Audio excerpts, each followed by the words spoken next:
Fa anys les empreses es van fixar en un sector emergent i generalment amb recursos econòmics, els solters.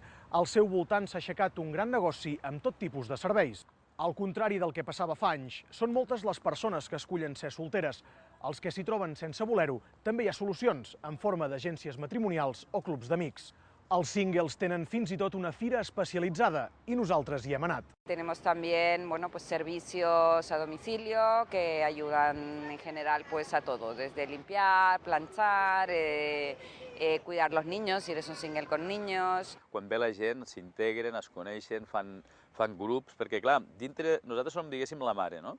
Però després es van creant subgrups de gent que tenen afinitats d'anar a pescar, d'anar a patinar, d'anar a fer muntanyisme, i nosaltres encantats.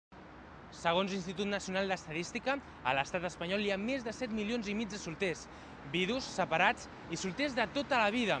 Per això, molts han vist en aquest col·lectiu una possibilitat de negoci. És el que es coneix com el món dels singles. Des de fa 5 anys se celebra un saló dedicat exclusivament als solters. En aquesta fira es poden trobar diverses empreses del sector que ofereixen els seus productes i serveis, tot per adequar-se a la vida en soledat. Tenemos también servicios a domicilio que ayudan en general a todo, desde limpiar, planchar, cuidar los niños, si eres un single con niños. Però a Barcelona també hi ha un club dedicat als solters. Es tracta del club Friends Team. El seu responsable és en Gavi Tarragona i ja fa més de 15 anys que va iniciar aquesta aventura. El projecte va néixer amb la voluntat de poder donar alternatives a les persones solteres per passar les estones de lleure. I realment estem molt contents quan ve la gent, s'integren, es coneixen, fan grups, perquè clar, dintre nosaltres som, diguéssim, la mare, no? Però després es van creant subgrups de gent que tenen afinitats d'anar a pescar, d'anar a patinar, d'anar a fer muntanyisme, i nosaltres encantats. Continuem sent el nucli principal i d'aquí es van fent cosetes, no? Aquest projecte, però, no és una empresa convencional. Ningú paga res per accedir. És un club que aplega més de 15.000 persones que comparteixen el fet de ser single. La seva feina consisteix en organitzar diverses activitats per fer més divertida la vida sense parella. Des de sortides a la neu a sopars de gala en algunes de les sales de festa més importants de Catalunya. Fem temes, com et puc dir, culturals, com podem fer anar als museus, com podem fer sortides de cap de setmana culturals, de fer la ruta del Romànic, de fer temes d'aquesta manera. Fem temes d'oci, com són sopars i festes a la nit. Cada cap de setmana tenim un sopar i una festa. En Gavi va trobar la que és avui en dia la seva parella. Tots dos també han creat una filial en el seu negoci.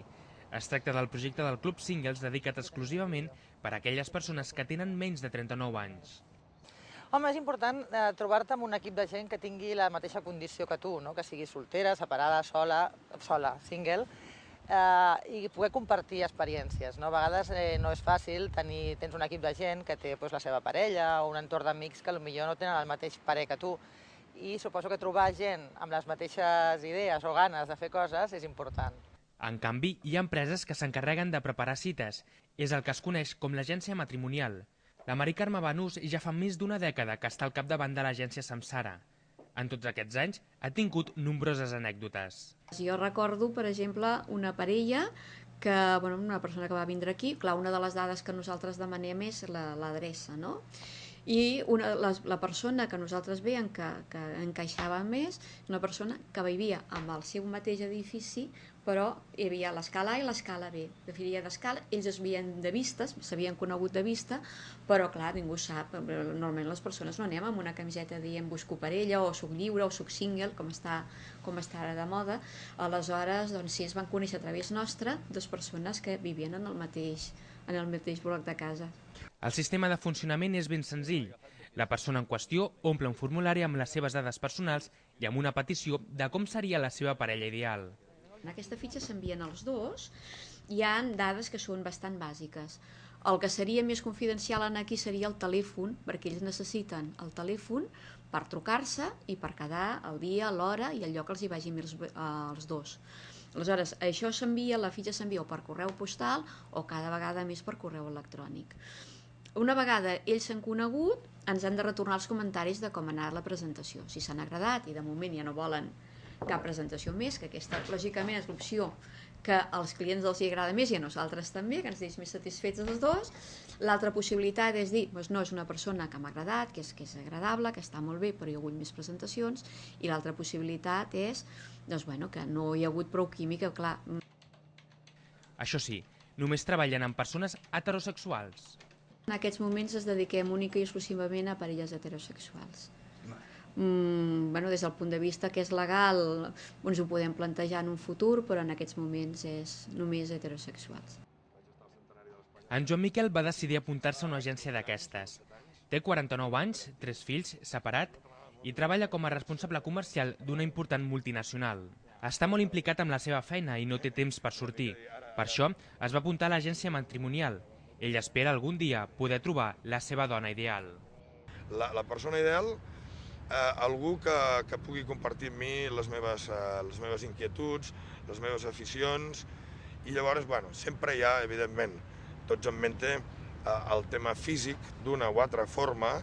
Al principi és relativament important, jo sempre he dit el mateix. Ha d'haver el primer xispasso entre un home i una dona, evidentment, és el físic. Tot i estar molt content per haver-se apuntat a una agència matrimonial, en Joan Miquel no vol que les seves filles sàpiguen que està en una entitat que es dedica a trobar parella.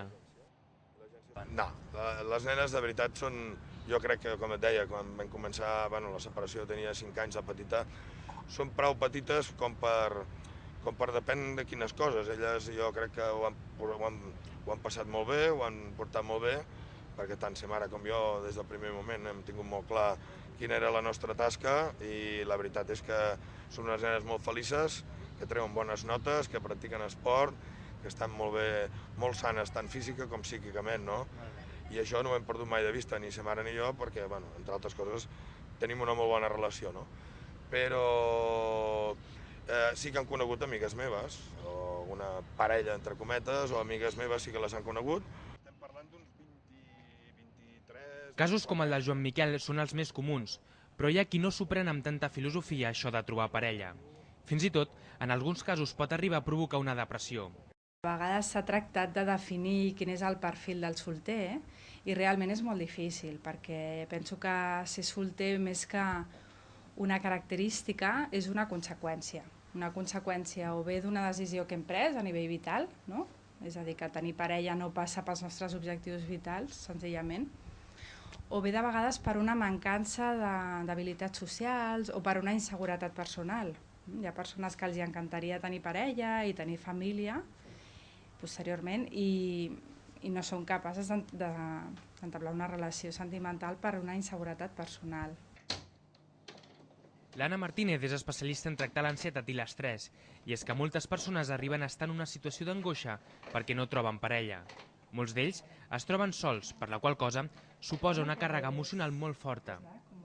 Per això, necessiten envoltar-se d'amistats amb les quals puguin fer diverses activitats de lleure. I és que ser solter no és un problema.